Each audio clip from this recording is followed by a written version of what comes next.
Hey everyone, it's Carissa at sprinkledwithglitter.com. Thanks for joining me today. Today I am sharing a fun card that features little to no coloring. There's a little bit of coloring on this, but it's very simple coloring. And I realize that there's a lot of us out there that don't always want to color an intricate image. So I thought I would show you how to use some products from Erin Creative, this GRL PWR Stamp Set, along with the Horizon Burst dies and the Heart Burst dies to create a little to no coloring card. And I'm going to give you some tips and tricks for making this work. So I'm starting out with the 3 girls image and the GRL PWR sentiment image, and I'm mounting them onto my MISTI because I'm going to double stamp these with some Gina Obsidian Amalgam ink. Now, before I inked up my stamps, you saw me kind of rub my fingers across the surface of these stamps, and that's because these are brand new out of the package, and that just helps them take the ink a little bit better. It kind of removes some of the leftover residue that's there from manufacturing and just gets you a better stamped image. But either way, I'm going to stamp these twice, and I'm stamping this onto some Neenah Solar White Heavyweight Cardstock. Now, this is good cardstock for stamping and for Copic coloring, but as I mentioned before, not all of us want to color. Now, I'm going to do a little bit of coloring on the sentiment, but before I do that, I'm going to take some of this holographic cardstock. I'm totally obsessed with this cardstock. It's from Erin Creative, and I'm going to stamp the heart from that GRL PWR sentiment onto the back of it, and that's going to give me a guide so that I can fussy cut this little heart out and layer it on top of my sentiment. So I'm taking my little EK Success Cutter Bee scissors here. These are my favorite fine tip scissors. I actually carry a pair with me to work, if you will believe that. And it's come in handy before when I'm working in the NICU. I have fussy cut some things for them while I'm kind of in between my care times for my babies. But I love these scissors. So let's move on to the coloring, shall we? I am going to do some coloring, and I'm going to do some very simple Copic coloring on this GRL PWR sentiment, but I did not want to spend the time coloring those girls. I love the image, but for me to color all of that hair and the shirts and the jeans or the pants and all of that, I felt like it would take me a really long time because I'm kind of a slow Copic colorer. So instead of adding color to that image, I added color to the GRL PWR image, and I left that just black and white. Now, I did go into the girl image, and I forgot to get this on camera somehow, but I added a little bit of shading with a T1 Copic marker. So just a little bit of shadows and shading. And then I die cut these out using the Coordinating Dies. Now, I love that the die cuts out some of the center pieces. And you'll notice that I used a rainbow color scheme on that sentiment so that there was plenty of color on this card when the card is completed, but without having to do a lot of coloring of the intricate image.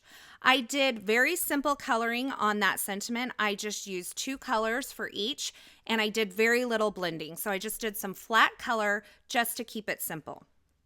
Now I'm taking a panel of sea glass cardstock from Concord and Ninth, and I'm using the Horizon Burst die to die cut this panel. And I'm going to do it once at the top, and then I'm going to remove that and I'm going to flip it around and do it again on the bottom. So I have this kind of center point of this burst, and all of my die cuts and images are going to kind of focus in the center of that burst. Now, I ran it through using my regular die cut sandwich, and I felt like I wanted a little deeper impression.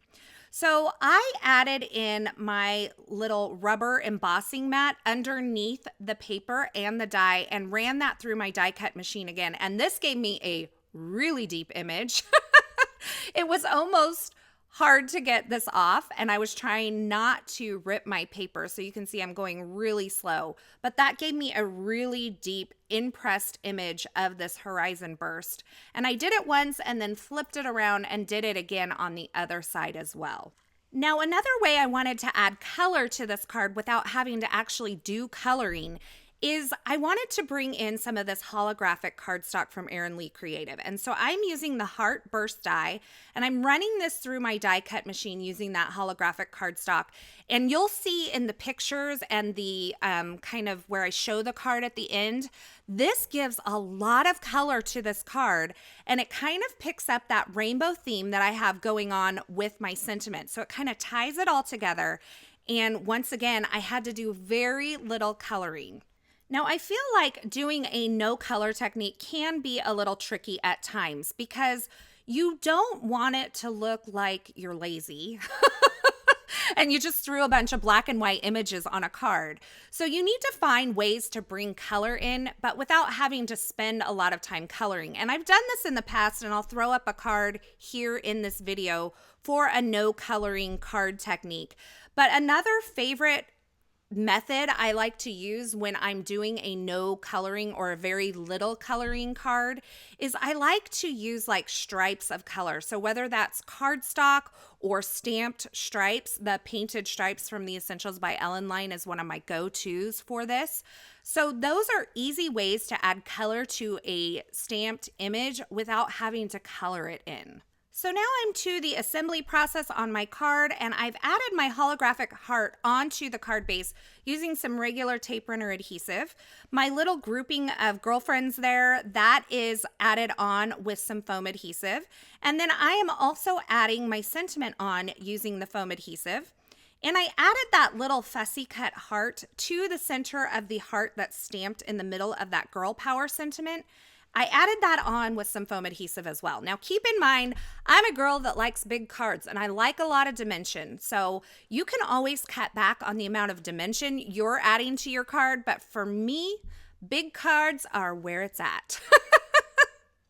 Now you can see I actually added another layer of dimension by adding some fun foam that's been covered in some 5-inch score tape to the back of my card front panel. And now I'm adding this onto a top folding A2 size card base that I created using some Essentials by Ellen linen cardstock. That is one of my favorite cardstocks to use when I'm kind of creating a really clean and simple card, but I want there to be a little added something to my card base. That texture, as minimal as it may seem, adds a lot to a card. So I'm finishing off my card now with a little bit of the Tonic Aqua Shimmer Pen on the girl's hair and also on that girl power sentiment. And then I'm going to adhere some sparkling clear sequins kind of scattered onto the card as well in groups of 3. And that's going to finish off my card for today. This card was so easy to create. It had very little coloring. Keep in mind, I used Copic markers, but you could use watercolor or other markers that you may have to color in your sentiment. And when you look at images like this Girl Power stamp set, don't feel like you have to be a master colorist to use them. As much as I would love to be a master colorist, I just don't put in the time and the practice sometimes that it takes to be that person. So I like to find creative ways to use these kinds of images without having to color the whole thing. And I think the card is adorable. As always, I will have links to the featured products used in this project in the description at YouTube. So if you're looking for something in particular, be sure you check there. Or you can head on over to my blog at sprinkledwithglitter.com. I will have that linked below as well. Over there, you'll find more still shots, more information, and a complete list of supplies, as well as all of the Copic colors that I use to color in my sentiment. And you can see in these final pictures here how much color this holographic cardstock really adds. And the different angles of the cardstock really make it catch the light differently and bring different colors into the card. And I think it is so much fun. Thanks for stopping by today. Thanks for watching. I hope you enjoyed this video and this project. If you did, be sure to give this video a thumbs up and don't forget to subscribe to my YouTube channel and turn on the notifications and share this video with a friend. I would love it if you would. As always, I'm so glad you're here, and until next time, I hope you have a fabulous day.